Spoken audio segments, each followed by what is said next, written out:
can create digital worlds, but what for? They're not real, just fiction. Not even inhabited by real human beings. It's people like us who live there.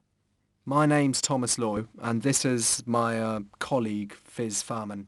Hello. Computer-generated characters have been neglected for too long. Tonight we want to break through this wall of silence and find out about our real role in virtual space. In other words, why are we here?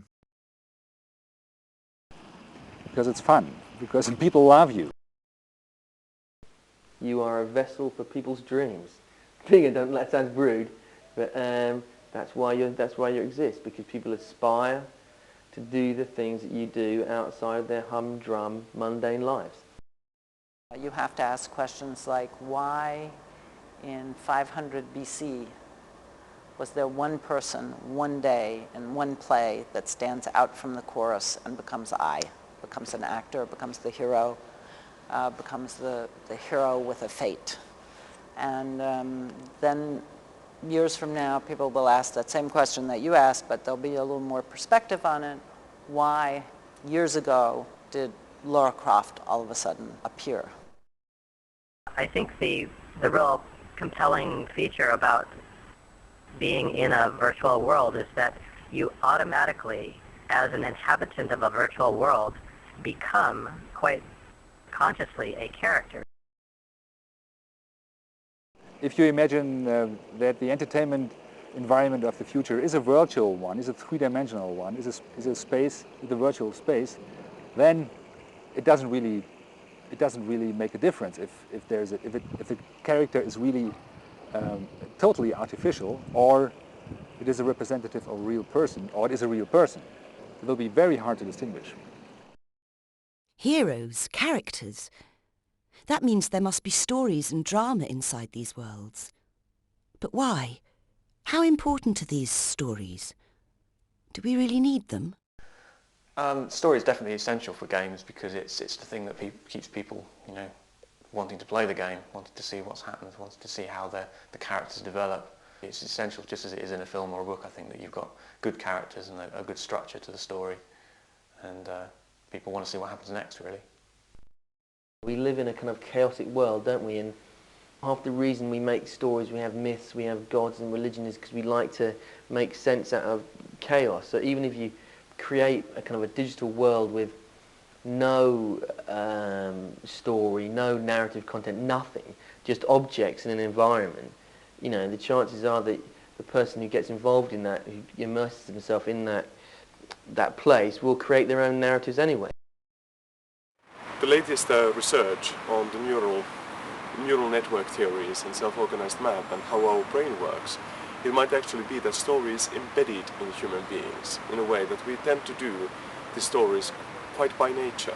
So we organize space in time and the memories in time, and we do give beginnings, middles and ends to the sequences.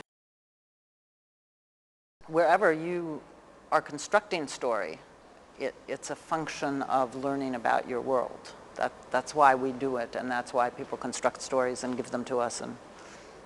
And I seriously believe that the next generation of stories is, rather than about heroes and heroines, it's about responsibility and choice, and that the game industry, if you want, entered into that space much more quickly than we were able to transition between television and the next generation of structured story. I think what's unique to games, though, is the fact that because your characters are driven by humans and everything isn't carefully choreographed and directed, trying to tell a story becomes a very difficult affair because the player has the ability to completely mess everything up and not to play along with what you as the director want them to do. That sounds tricky. If I understand it right, then you have to design the space around the story. The player makes the story happen as he explores the space. Almost unconsciously, because combining elements to a story is a very human thing. But how do you get story elements into digital architecture in the first place? With this question, a team was formed at the Sony Development Lab in Shelford, including Gareth Hughes, Assistant Mapper, Dave Holloway, Mapper, Gary Richards, sound implementation, Karina Gerter, sound design, Kelly Scott, animator, Tane Hilter, producer, Julian Rex and Ian Brown, programmers, Ludwig Lohse, visualizer, Mike Eady, programmer, and Michael Nitsche, designer. Our task was to implement stories into interactive environments, and the result was the Common Tales project. Common Tales is an interactive narrative that evolves around two main characters. Both characters start off as enemies, but they grow together as a team, and this story had to be transferred and told in the virtual space of the game. In order to show their earlier position, we needed a location that would still include both characters but would separate them, so we could see their differences. Very few interactive adventures connect the player to the characters. Most of them focus on score systems or the graphic world. But Common Tales puts the player into an ongoing story between two main heroes. The camera work is essential. Different camera angles tell the story and had to be activated depending on where the characters move and what they do. So we mapped certain zones in the virtual space and connected designated camera angles to them. Whenever a hero enters such a zone, the camera would be activated. Pink zones, nevertheless, are trigger zones. They relate to certain characters, but if the designated character enters such a pink zone, a short scene, would be activated. The programmers developed a scripting language that enabled the designer to include subtitles, movements, audio effects, and various special effects in this scene that would add but won't disturb the player's interaction. So the final scene, the final experience the player would get on the screen, would evolve as a mixture of the defined camera angles, the pre-scripted scene, and the player interaction itself. Careful! Wait! I don't believe it. It's a woman. Down here. You've got Excalibur. Give it back. Of course not. Apologies for leaving a helpless woman down here. But there is someone upstairs waiting for a special delivery. Brainless macho. So now we know. Thomas is a burglar who has stolen the sword Excalibur, and I have to try to get it back. I always knew I was in for trouble. But this looks like a film story to me. Yeah, where is this player you say is steering the whole thing? Where's the interaction? At this moment, the player takes control over the characters. The adventure is designed so that when it gets going, the player can switch between steering Thomas, the burglar, and Fizz, the detective. This is where I decided to place the player, between the two different heroes, engaging in an ongoing storyline you make happen yourself. Seems like we're stuck here. You're the detective. I'll try the lever. Nah, too easy. Maybe it needs to be heavier. Aha! The virtual architecture was constructed around three major story functions: teamwork, torture, and rescue. For example, this platform could only be operated with one hero standing on it, while the other one pulls the lever. Both characters have to work together, steered by the player. In contrast with most interactive adventures, the solving of the puzzle is part of the emotional drama between the heroes. Here the player leads Thomas down towards the unknown and into danger, which may lead to torture and pain. This, too, is a normal dramatic strategy to enlist the audience's sympathy with a character. We suffer as the character suffers. In the interactive environment, this form of engagement is particularly powerful, because the character cannot be rescued or helped unless we take action ourselves. Here, in the end, the player discovers that the only way to rescue Thomas is to steer Fizz from where she is to save Thomas' life. Instead of identifying with only one single character, Common Tales involves players with both protagonists and gives them a part in the ongoing storyline. The player is responsible for Fizz and Thomas' success as a team, for their individual pain and final rescue. Because this dual involvement means working from at least two different viewpoints, we could use the digital camera fluidly. The camera is an important narrative device throughout Common Tales.